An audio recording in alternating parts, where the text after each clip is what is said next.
Salut, c'est Mike, bienvenue dans cette nouvelle vidéo. Alors il y a un comportement qui m'agace de certains développeurs et souvent c'est pas les développeurs les plus expérimentés, c'est souvent les développeurs débutants. Tu sais, il n'y a pas de problème, je veux dire, quand tu es développeur expérimenté, en fait il n'y a pas vraiment de problème. Quand tu connais rien, il n'y a pas vraiment de problème non plus, mais je pense qu'il y a un problème avec les personnes. Le pire en fait, c'est les personnes qui s'y connaissent un peu. Pourquoi? Parce que les personnes qui s'y connaissent un peu veulent prouver à tout le monde qu'elles s'y connaissent plus que ça. Et en fait, on se rapproche un peu du fameux syndrome de Dunning-Kruger. Tu sais, le fameux syndrome de surconfiance. Et en fait, du coup, on se retrouve avec des personnes qui pourrissent parfois les forums ou les groupes de discussion ou les groupes d'entraide entre développeurs. Et typiquement, on peut se retrouver avec le genre de messages comme j'ai reçu récemment sur le groupe Facebook. Tu sais, j'avais fait une vidéo où j'expliquais en fait, c'est une vidéo que j'avais faite avec mon pote Brian de Dev Theory. On expliquait un peu quel framework faut-il choisir, React ou Vue.js, etc. Et on tombe avec et j'étais tombé sur un message du type: quoi, on en est encore à ce genre de débat là. Tu vois, typiquement, ça c'est le genre de message de personnes qui ont avancé, qui sont arrivées à un certain niveau et puis qui se disent au bout d'un moment: bah putain, mais c'est quoi encore que ces questions de débutants, tu vois. Et donc là, typiquement, on est dans le syndrome de Dunning-Kruger. Et du coup, pour éviter ce genre de comportement un peu qui viennent parasiter l'entraide entre développeurs, j'ai rédigé en fait un code de conduite que j'ai publié ce mois d'août. Là, j'ai publié sur le groupe. Et en fait, c'est un code de conduite qui reprend de nombreux autres codes, comme notamment le serment du programmeur ou d'autres codes de conduite.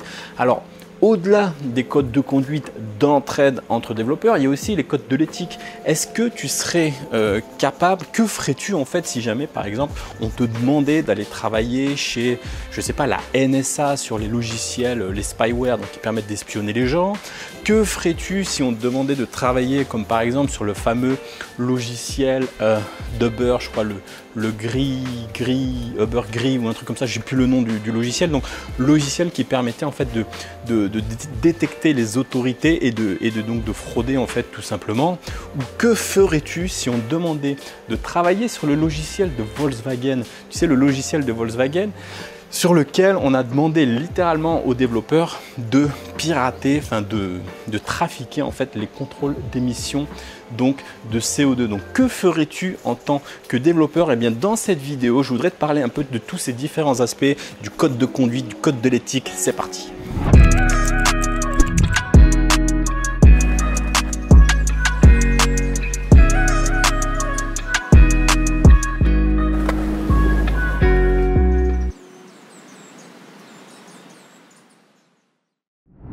Alors juste avant de commencer, si tu ne me connais pas, je m'appelle Mike, je suis développeur, freelance, digital nomade. Donc j'aide les personnes à apprendre à coder et j'aide les personnes à se lancer en freelance. Donc n'hésite pas ici à t'abonner à la chaîne et activer la petite cloche de notification. Alors dans mon code de conduite, donc le code de conduite que je mets sur tous mes groupes d'entraide, que ce soit Facebook, Discord, etc. Il y a un truc moi qui est un bannissement systématique, c'est tout ce qui est contenu religieux, contenu raciste, contenu à caractère sexuel et publicité déguisée. J'ai énormément de concurrents qui viennent un peu déguisés en loose day sur mon groupe Facebook, qui essaient de publier des articles en espérant ramener du trafic. Donc ça, c'est quelques règles, c'est des règles qui sont voilà, où c'est bannissement en fait systématique. Mais au-delà de ça, j'ai quelques règles en fait qui, voilà, ça n'amène pas un bannissement, mais j'ai quelques règles que j'essaye de faire respecter sur ces groupes parce que c'est des règles en fait qui nuisent au partage et à la progression des uns et des autres. Et je pense que c'est des règles qui devraient s'appliquer au-delà des groupes de discussion. Ça pourrait s'appliquer aussi que ce soit en cours, si tu es dans une école, ou même parfois en entreprise, on a comme ça des comportements. Alors attends, je vais peut-être le mettre là parce que la caméra est pourrie. Donc la première règle que je voudrais te partager, enfin que j'ai mis sur mon code de conduite, c'est la fameuse, il faut éviter en fait les « et bien en fait ». Je ne sais pas si tu vois ce que c'est les « et bien en fait ». Tu vois, typiquement, c'est quand, par exemple, tu as quelqu'un qui pose une question ou qui parle de quelque chose et qui dit, par exemple, voilà, je viens d'installer Linux sur mon ordinateur. Eh bien, tu as toujours une personne qui va venir, en fait, qui va dire, eh bien, en fait, ça ne s'appelle pas Linux, ça s'appelle GNU, Linux. En fait, Eh bien, en fait, c'est quand tu corriges quelqu'un sur quelque chose qui n'a rien à voir et du coup qui pourrit la conversation. En fait, c'est mauvais, c'est inutile. Pourquoi c'est mauvais et inutile? Parce que ça interrompt le flux de conversation, ça détourne l'attention. Tout ça pourquoi? Pour montrer que tu connais un peu mieux les choses que les autres. Donc ça, c'est une première règle et je pense qu'il devrait s'appliquer un peu partout. Tu vois, ça sert à rien de polluer avec des informations comme ça. Ça, c'est quelque chose que je vois assez souvent. Deuxième règle, hein, c'est il faut éviter les fausses surprises. Les fausses surprises, c'est quoi? C'est typiquement quelqu'un qui demande, je sais pas, c'est quoi la ligne de commande pour faire un tel? Ah, comment ça? T'as jamais utilisé telle ligne de commande, tu vois? Un peu typiquement comme le gars qui répondait à la question, qui répondait à la vidéo, qui disait quoi? On en est encore à ce débat-là, tu vois? C'est ce que j'appelle donc les fausses surprises et ça typiquement ça pourrit l'entraide entre développeurs et ça je le vois assez souvent et même en entreprise. Hein. En entreprise, le nombre de fois où j'ai vu une personne poser une question sur un sujet et puis tu en as toujours un pour dire comment ça tu n'as jamais utilisé la librairie Intel? Donc tu vois ça c'est typiquement le truc à bannir ça pourrit en fait l'entraide entre développeurs. Troisième truc aussi, c'est ce qui s'appelle le fameux passager arrière. Tu sais, tu as toujours une personne, tu vois, quand tu es dans une voiture, tu conduis, il y a toujours le passager arrière qui te fait un petit commentaire. Et bien là, c'est un peu aussi la même chose. Tu vois, le passager arrière, c'est quelqu'un qui va rajouter une petite couche supplémentaire. Tu vois, typiquement, si quelqu'un pose la question, je sais pas moi, quel est le nom du hook que tu utilises pour, je sais pas, les states par exemple, bah, le mec va répondre, bah, use state. Et puis, tu as tout le temps quelqu'un de la pièce qui dit ah ben non mais tu devrais utiliser peut-être use reducer ou use machin parce que c'est plus souple, etc. Donc c'est une personne en fait qui vient rajouter de la complexité pour rien alors qu'elle n'est pas invitée dans la conversation. Ça pareil, ça pourrit l'apprentissage. Donc ça c'est trois petites règles comme ça que j'ai rajoutées dans mon code de conduite. Mais mon code de conduite, lui, il est orienté bien sûr sur l'apprentissage, l'entraide entre développeurs. Mais il y a aussi autre chose que le code de conduite, c'est-à-dire qu'il y a le code d'éthique comme développeur, je veux dire en tant que développeur. Je veux dire le premier code éthique qu'on peut retrouver, c'est un code éthique qui date peut-être de 1940. Je crois que c'est un universitaire américain de Norbert Wiener, je crois un mec du MIT qui avait écrit comme ça une première ébauche du code d'éthique. On peut retrouver un petit extrait aussi du code de conduite professionnel. Si tu es intéressé, tu regardes au niveau de l'ACM. Alors je trouve que c'est pas ouf, tu vois. On a des choses comme assez basiques du type un développeur, il doit contribuer à la société et au bien-être humain. Alors là, tout de suite, c'est compliqué parce que ça veut dire quoi, bien-être humain? Alors qu'est-ce qu'il faut dire des gens qui bossent chez Thales, par exemple, ou chez Pornhub ou YouPorn ou des sites comme ça, tu vois? Est-ce qu'ils n'ont pas le droit de développer? Ils n'ont pas le droit d'être développeurs, tu vois? C'est un petit peu compliqué. Deuxième point, on voit éviter de nuire aux autres. Alors pareil, éviter de nuire aux autres, si tu développes des armes chez Thales, certains diront quoi, j'améliore la sécurité, d'autres diront. Donc voilà, on est tout juste sur des choses assez sensibles, des choses assez floues. Troisième point qui est assez important aussi que je vois, c'est respecter la vie privée des autres. Ça, c'est quelque chose d'assez important. Quand tu es développeur, même s'il y a des mesures qui sont prises il y a des mesures qui sont mises en place pour éviter d'avoir accès à des données sensibles et des données personnelles. En tant que développeur, tu peux souvent avoir accès à des données sensibles d'utilisateurs et j'ai vu de nombreux cas de personnes abuser un peu de cela. Donc si tu travailles sur un site, peu importe, tu peux avoir accès aux données d'utilisateurs. Voilà, je pense qu'une chose à ne surtout pas faire, c'est d'utiliser les données utilisateurs, même si tu as accès. De toute façon, c'est vraiment répréhensible par la loi. Donc moi, je trouve que le code ACM est pas ouf. Voilà, c'est un petit code que j'ai retrouvé comme ça. Sinon, j'aime bien le serment du programmeur de Widershin. Donc c'est un mec sur GitHub, je te partagerai le lien. Donc en gros, il a 11 points. Donc ça commence comme ça. Donc en tant que programmeur, je jure de respecter les principes suivants.